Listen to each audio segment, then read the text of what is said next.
আসসালামু আলাইকুম। সংবাদে আপনাদের সবাইকে স্বাগত জানাচ্ছি। আমি ফিরোজ তোহা। শুরুতেই সংবাদ শিরোনাম জানিয়ে দেব এই মুহূর্তে হাতে পাওয়া সর্বশেষ গুরুত্বপূর্ণ আপডেট বাংলা সংবাদ। শুরুতেই থাকছে মঈন ফখরুদ্দিনের চেয়েও কঠিন ষড়যন্ত্র শুরু হয়েছে। বিএনপি চেয়ারপারসনের উপদেষ্টা জয়নুল আবেদিন ফারুক বলেছেন, মানুষ অন্তর্বর্তী সরকারকে বিশ্বাস করেছে, আরও করবে, কিন্তু এখন মনে হচ্ছে বিশ্বাসের ঘরে ষড়যন্ত্র চলছে। প্রধান উপদেষ্টাকে উদ্দেশ্য করে তিনি বলেন, ছাত্র জনতার অভ্যুত্থানকে যদি সমুন্নত রাখতে চান তাহলে অবিলম্বে জনপ্রতিনিধিদের হাতে ক্ষমতা হস্তান্তর করুন।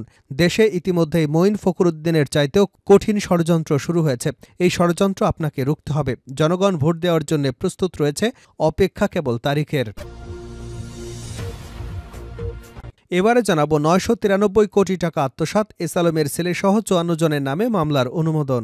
৯৭৩ কোটি ৭০,২৩,৪৭৮ টাকা আত্মসাতের অভিযোগে ইসলামী ব্যাংকের সাবেক চেয়ারম্যান আহসানুল আলম সহ ৫৪ জনের বিরুদ্ধে মামলা অনুমোদন করেছে দুর্নীতি দমন কমিশন। আজ বুধবার রাজধানীর সেগুনবাগিচায় সংস্থাটির প্রধান কার্যালয়ে দুদকের মহাপরিচালক আক্তার হোসেন এ তথ্য নিশ্চিত করেছেন। জানাবো নির্বাচনের আগে সবাই গরিবের বন্ধু, কিন্তু ক্ষমতায় গিয়ে কেউ কথা রাখেনি। গণ অধিকার পরিষদের সভাপতি নুরুল হক নূর বলেছেন, গত ৫ দশকে এই ৫০ বছরে নির্বাচনের আগে সবাই গরিবের বন্ধু হয়েছে, কিন্তু ক্ষমতায় গিয়ে কেউ কথা রাখেনি। তিনি বলেন, আজকে আমরা রাজনীতিবিদদের লুটপাট দুর্নীতি নিয়ে কথা বলছি। একটা জবাবদিহিমূলক জনবান্ধব প্রশাসনিক ব্যবস্থা গড়ে তুলতে হবে। রাষ্ট্রীয় সংস্কারের মাধ্যমে নাগরিকদের মৌলিক অধিকার নিশ্চিত করতে হবে, সাংবিধানিক অধিকার নিশ্চিত করতে হবে। এরই অংশ হিসেবে আজকে এই সরকারের ৩ মাসের জন্য নির্বাচন পরিচালনার সরকার নয়। এই সরকারকে দেশকে বর্তমান অবস্থা থেকে উত্তরণে রাষ্ট্রের কাঠামোগত সংস্কার এনে দেশকে একটি মানবিক রাষ্ট্র হিসেবে গড়ে তুলতে হবে। এদিকে পিলখানা হত্যাকাণ্ডে ন্যায়বিচার সহ ৩ দাবিতে শহীদ মিনারে অবস্থান কর্মসূচি। রাজধানীর পিলখানায় বিডিআর বিদ্রোহের ঘটনায় কারাগারে বন্দী নিরপরাধ জওয়ানদের মুক্তিসহ বেশ কয়েকটি দাবিতে আজ বুধবার কেন্দ্রীয় শহীদ মিনারে অবস্থান কর্মসূচি পালন করেছে তাদের পরিবার এবং স্বজনেরা। দাবি পূরণ না হলে তারা লাগাতার কর্মসূচি পালন করবেন বলেও জানিয়েছেন। এবারে থাকছে লন্ডন ক্লিনিকে ভর্তি হলেন খালেদা জিয়া। উন্নত চিকিৎসার জন্য যুক্তরাজ্যে পৌঁছানোর পর বিএনপি চেয়ারপারসন ও সাবেক প্রধানমন্ত্রী খালেদা জিয়াকে লন্ডন ক্লিনিকে নেওয়া হয়েছে। লন্ডনের হিথ্রো বিমানবন্দর থেকে নিজে গাড়ি চালিয়ে মা খালেদা জিয়াকে নিয়ে লন্ডন ক্লিনিকে গেছেন বিএনপির ভারপ্রাপ্ত চেয়ারম্যান তারেক রহমান। এবং সর্বশেষ জানাবো আন্তর্জাতিক সংবাদ। এবার তুরস্কের সঙ্গে যুদ্ধের জন্য ইসরায়েলকে প্রস্তুত করবার আহ্বান। তুরস্কের সঙ্গে সম্ভাব্য যুদ্ধের জন্য ইসরায়েলকে প্রস্তুত করা উচিত বলে নেতানিয়াহু সরকারের কাছে সুপারিশ করেছে নাগেল কমিশন। উচ্চ পর্যায়ের এই কমিটি ইসরায়েলি নিরাপত্তা বাজেট এবং বাহিনী গঠনের প্রয়োজনীয়তা মূল্যায়নের জন্য গঠন করা হয়েছে। গত সোমবার ইহুদি রাষ্ট্রটির নিরাপত্তা অবস্থান সম্পর্কে একটি বিস্তৃত প্রতিবেদন দিয়েছে নাগেল কমিশন। এই দলের নেতৃত্বে রয়েছেন দেশটির জাতীয় নিরাপত্তা পরিষদের সাবেক প্রধান এবং প্রধানমন্ত্রী বেনয়ামিন নেতানিয়াহুর সাবেক জাতীয় নিরাপত্তা উপদেষ্টা অধ্যাপক জ্যাকব নাগেল। এতক্ষণ শিরোনাম শুনছিলেন, এবার বিস্তারিত। প্রিয় দর্শক, আপনি যদি এই চ্যানেলে নতুন হয়ে থাকেন, ভিডিওটি দেখতে দেখতে চ্যানেলটি সাবস্ক্রাইব করে আমাদের সঙ্গে থাকুন। আর এই ভিডিও সম্পর্কে আপনি আপনার মূল্যবান মতামতটি কমেন্ট বক্সে জানিয়ে দিন। আর হ্যাঁ প্রিয় দর্শক, জানিয়ে দিন ভিডিওটি কোথা থেকে দেখছেন। মঈন ফখরুদ্দিনের চেয়েও কঠিন ষড়যন্ত্র শুরু হয়েছে। বিএনপি চেয়ারপারসনের উপদেষ্টা জয়নুল আবেদিন ফারুক বলেছেন, মানুষ অন্তর্বর্তী সরকারকে বিশ্বাস করেছে, আরও করবে, কিন্তু এখন মনে হচ্ছে বিশ্বাসের ঘরে ষড়যন্ত্র চলছে। প্রধান উপদেষ্টাকে উদ্দেশ্য করে তিনি বলেন, ছাত্র জনতার গণঅভ্যুত্থানকে যদি সমুন্নত রাখতে চান তাহলে অবিলম্বে জনপ্রতিনিধিদের হাতে ক্ষমতা হস্তান্তর করুন। দেশে ইতিমধ্যে মঈন ফখরুদ্দিনের চাইতেও কঠিন ষড়যন্ত্র শুরু হয়েছে। এই ষড়যন্ত্র আপনাকে রুখতে হবে। জনগণ ভোট দেওয়ার জন্য প্রস্তুত রয়েছে, অপেক্ষা কেবল তারিখের। বুধবার জাতীয় প্রেস ক্লাবে মৌলানা আকরাম খাঁ হলে বাংলাদেশ সামাজিক সাংস্কৃতিক সংস্থা কর্তৃক আয়োজিত এক আলোচনা সভায় প্রধান অতিথির বক্তব্যে বিএনপির এই নেতা এসব কথা বলেন। তিনি বলেন, এই ষড়যন্ত্র রুখতে দরকার ১৯৯১ সালের মতো সব আন্দোলনকারী দলকে নির্বাচনের আওতায় নিয়ে আসা, দিনের ভোট দিনে করেই সংসদ প্রতিনিধি নির্বাচন করা। মঈন ফখরুদ্দিনের মতো আলাদা দল করলে দেশের মানুষ তা কোনোদিন মেনে নেবে না। ষড়যন্ত্র করবার আগে তা রুখে দেবার শক্তি তারেক রহমানের রয়েছে। জয়নুল আবেদিন আরও বলেন, ১৬টি বছর শেখ হাসিনা বাংলাদেশকে তছনছ করে দিয়েছিল। ক্ষমতা টিকিয়ে রাখার জন্য হিন্দুস্থানের কাছে নতজানু হয়েছিল। আর এসবের প্রতিবাদ করতে গিয়ে বিএনপির উপর নেমে আসলো হামলা মামলা। এসব মামলাকে উপেক্ষা করে আজ দেশে গণতন্ত্র প্রতিষ্ঠিত হয়েছে।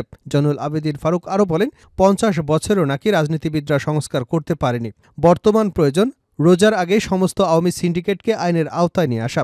যদি আমরা ন্যায্য দামে পেঁয়াজ, মুড়ি, কাঁচামরিচ কিনতে না পারি, তাহলে মুগ্ধদের রক্ত দিয়ে কী লাভ হলো?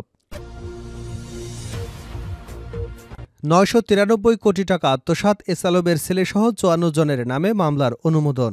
৯৯৩ কোটি ৭০,২৩,৪৭৮ টাকা আত্মসাতের অভিযোগে ইসলামী ব্যাংকের সাবেক চেয়ারম্যান আহসানুল আলম সহ ৫৪ জনের বিরুদ্ধে মামলার অনুমোদন করেছে দুর্নীতি দমন কমিশন।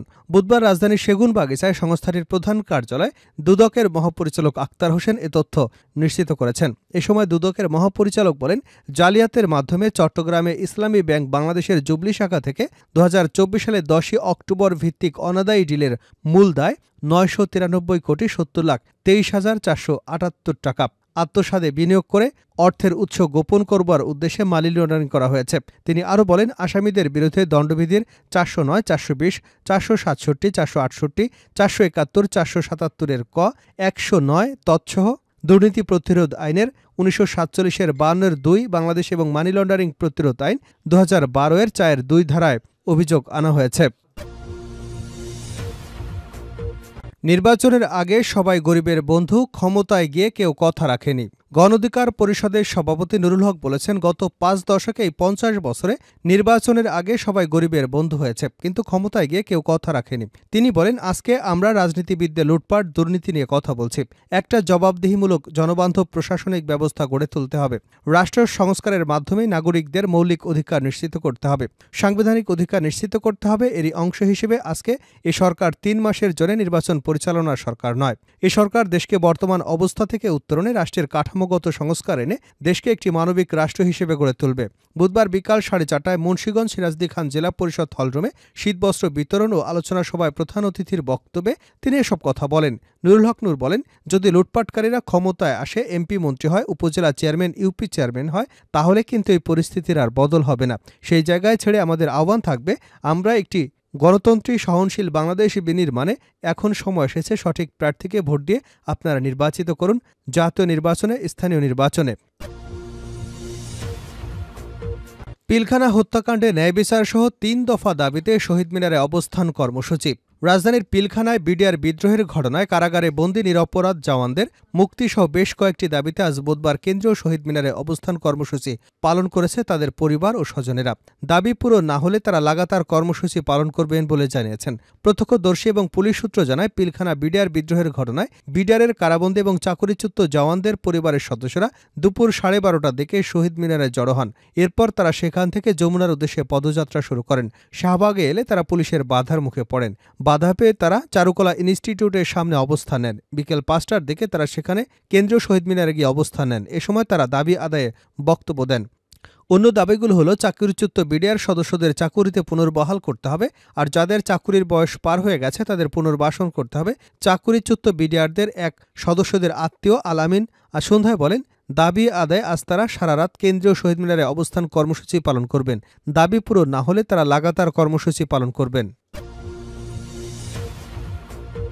লন্ডনে ক্লিনিকে ভর্তি হলেন খালেদা জিয়া। উন্নত চিকিৎসার জন্য যুক্তরাজ্যে পৌঁছানোর পর বিএনপি চেয়ারপারসন ও সাবেক প্রধানমন্ত্রী খালেদা জিয়াকে লন্ডন ক্লিনিকে নেওয়া হয়েছে।